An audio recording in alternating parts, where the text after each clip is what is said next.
What's this? A letter for me. Welcome to another episode of Remember the Great Sports Through the Mail Thursdays. Today I'm going to share with you 3 envelopes that I recently got back in the mail. So the first one is postmarked from Phoenix, Arizona, and is a return from former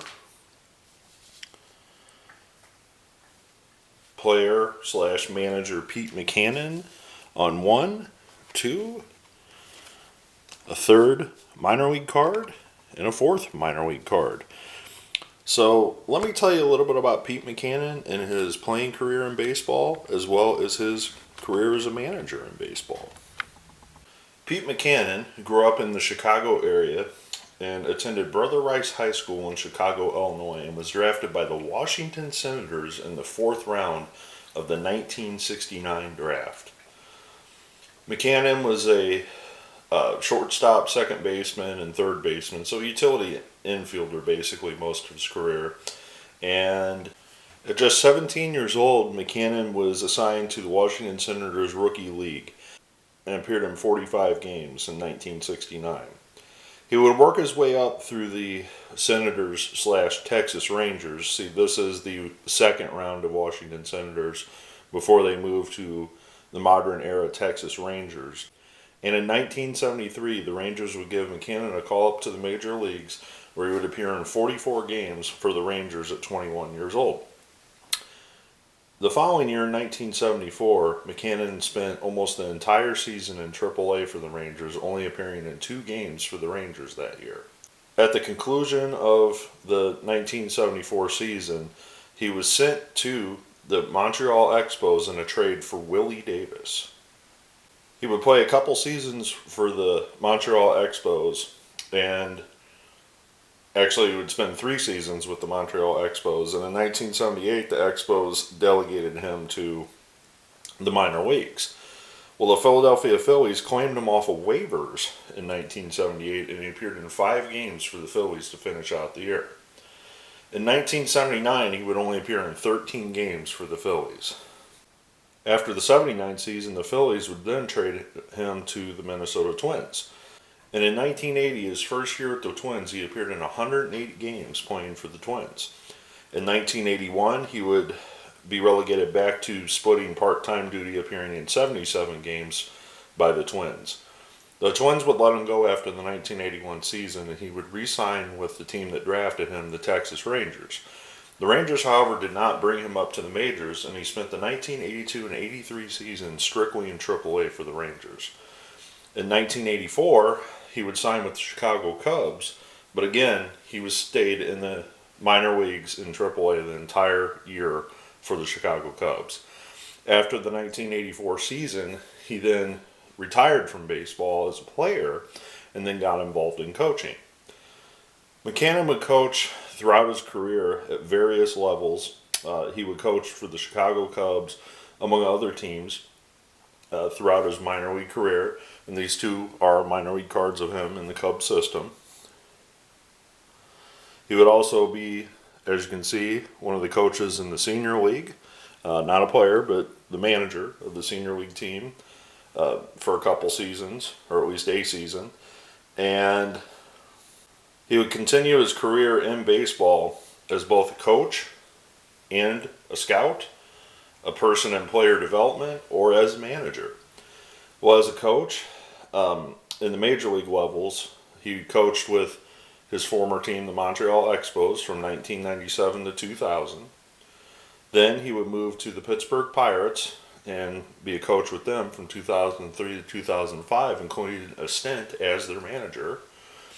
And then he would move on across the state in Pennsylvania to the Philadelphia Phillies, where he would be a coach for them from 2009 to 12, and also 2014 to 2015.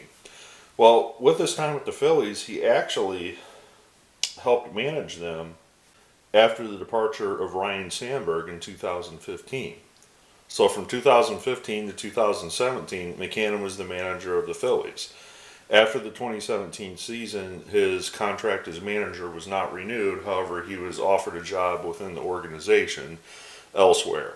So I'm not sure if he still works for the Philadelphia Phillies, but I know he's, pretty involved in baseball in the front offices and etc. But I know in the past he's been involved in, the front offices of various teams. So I don't know if he's officially retired now, living in Arizona, or if he's still involved in some capacity. It would not surprise me in the least if he's, probably a scout or something along those lines that covers the Arizona territory at minimum. So very happy to add this lifelong baseball player, coach, manager to my collection, as I'd never gotten him before. I was happy to get another senior league card signed, so we'll move on to the next one.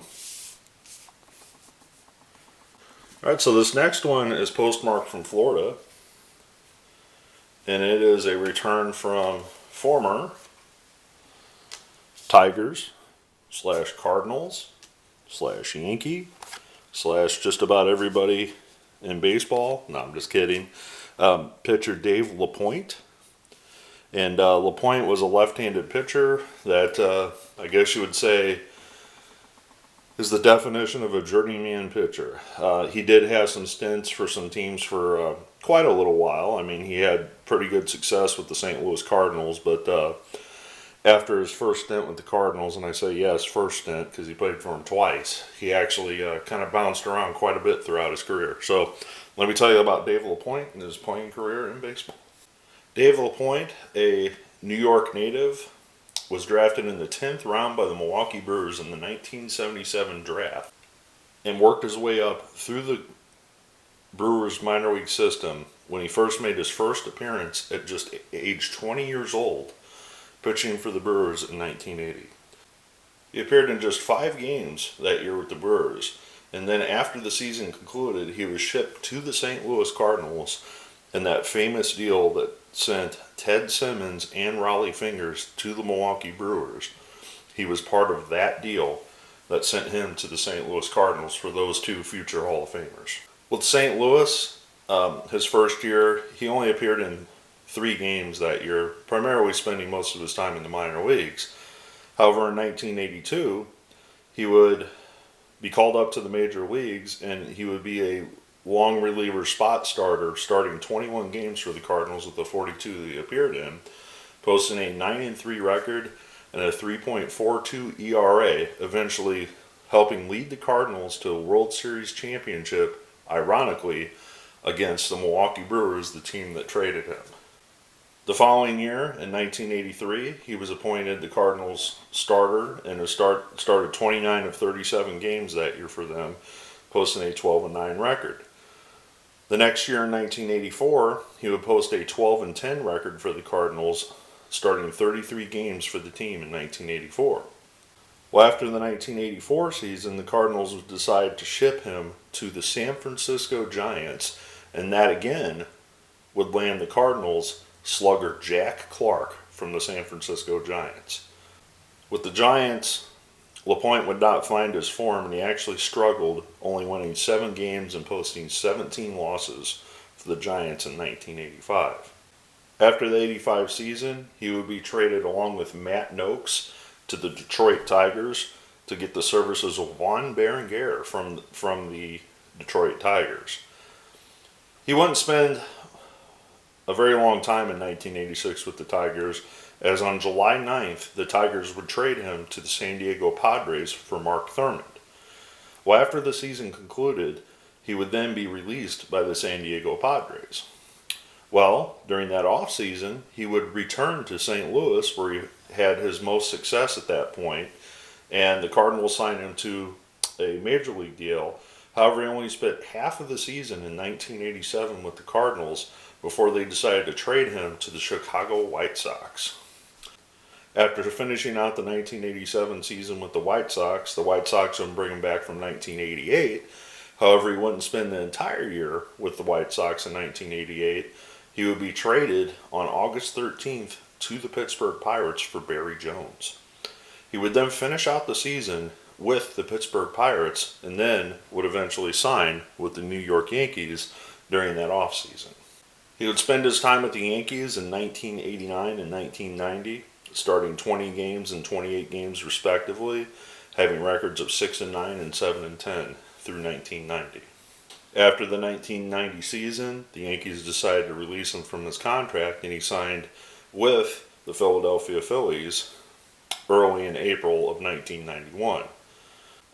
He would only be with the Phillies for 2 games, and then would sign with the team that originally drafted him, the Milwaukee Brewers, in 1991, 11 years later after he made his Major League debut.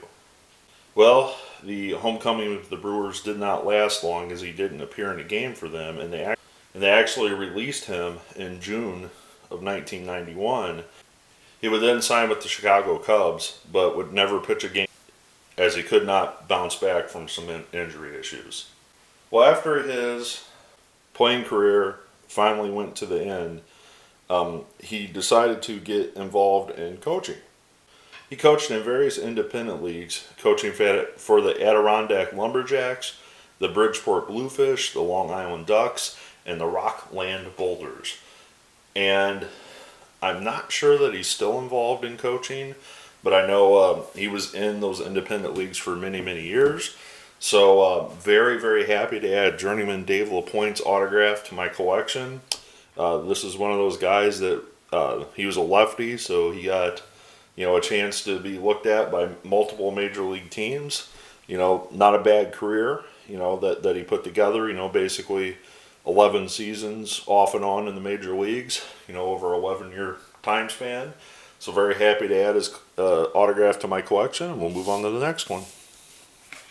All right, this next one's postmarked from Texas, and it is actually former All-Star reliever for the Texas Rangers, Jeff Russell, on 2 of 2.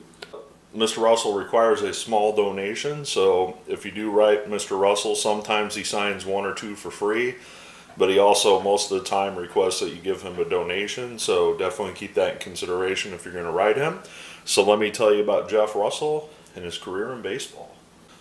Russell grew up in Wyoming, Ohio, and was drafted by his home state Cincinnati Reds in the 5th round of the 1979 draft out of Wyoming High School. At just 18 years old in 1980, he was assigned to the Reds Single-A affiliate, where he posted a 6-5 record in 13 games started. From 1981 to 1983, he worked his way up from A-ball, AA to AAA, and finally on August 13th, 1983, the Reds called him up to the majors for his first professional start. Well, his first year, he went 4-5 throughout the end of August, and the following year, the Reds gave him an opportunity to be a starter in their pitching rotation. Well, to say it nicely, his second year, his first full year in the majors, was not very successful. He actually led the league in losses with 18 losses that year in 1984 for the Cincinnati Reds, posting 6 wins. So a 6-18 record his first full year in the majors, leading the majors in losses. After the 83 season, he was sent down to the minor leagues, and then he was traded to the Texas Rangers July 23rd, 1985. It was at this point that he would turn his career around, and in 1985 he would start 13 games for the Rangers, posting a 3-6 record. Well, in 1986 he was moved to the bullpen and actually had a pretty decent season where he went 5-2 with a 3.4 ERA in 37 appearances. The following year in 1987 he would primarily be used out of the bullpen and posted a 5-4 record. Well, in 1988 he became a starter again. He had started 24 of 34 games that year and posted a 10-9 record and a 3.8 ERA in his first All-Star year appearance. Well, in 1989, he would be shifted primarily to the bullpen 100%, appearing in 71 games that year for the Rangers, posting a 6-4 record with a 1.98 ERA, leading the league in saves with 38. This would by far be his best season in his entire career. Well, the following year in 1990, he would only appear in 27 games, posting a 1-5 record, but did save 10 games for the Rangers that year. In 1991, he would bounce back with a 6-4 record and a 3.29 ERA, saving 30 games for the Rangers. The following year in 1992, he would again save 30 games, but he would be traded to the Oakland A's during the season and finishing the year with 30 saves between both franchises. After the 1992 season, he would sign as a free agent with the Boston Red Sox. His first year in Boston was a success, and he saved 33 games for the Red Sox that year. However, the following year, the Red Sox decided to trade him to the Cleveland Indians during the midseason, where he finished out the year with the Indians. He would then return to the Texas Rangers in 1995, where he would post a 1-0 record. He wouldn't be the primary closer, but he did save 20 games that year for the Rangers. In 1996, he would then appear in 55 games at the age of 34, posting a 3-3 record and saving 3 games for the Rangers that year. But after the 1996 season, Russell decided to hang it up and focus more on raising his family instead of being a baseball player, and he actually wound up retiring, being one of the best pitchers in Texas Rangers history. And he was eventually elected to the Texas Rangers Baseball Hall of Fame. His son James Russell also pitched in the major leagues. He did not find the success, that his father did. But after his post-playing career, working with his children, he also took on an independent league job coaching, for a couple different minor league teams, independent league teams. Most recently, he coached with the Texas Air Hogs, or the Grand Prairie Air Hogs, and that's based out of Texas, not too far from where he resides now, in the Dallas area, Dallas-Fort Worth area.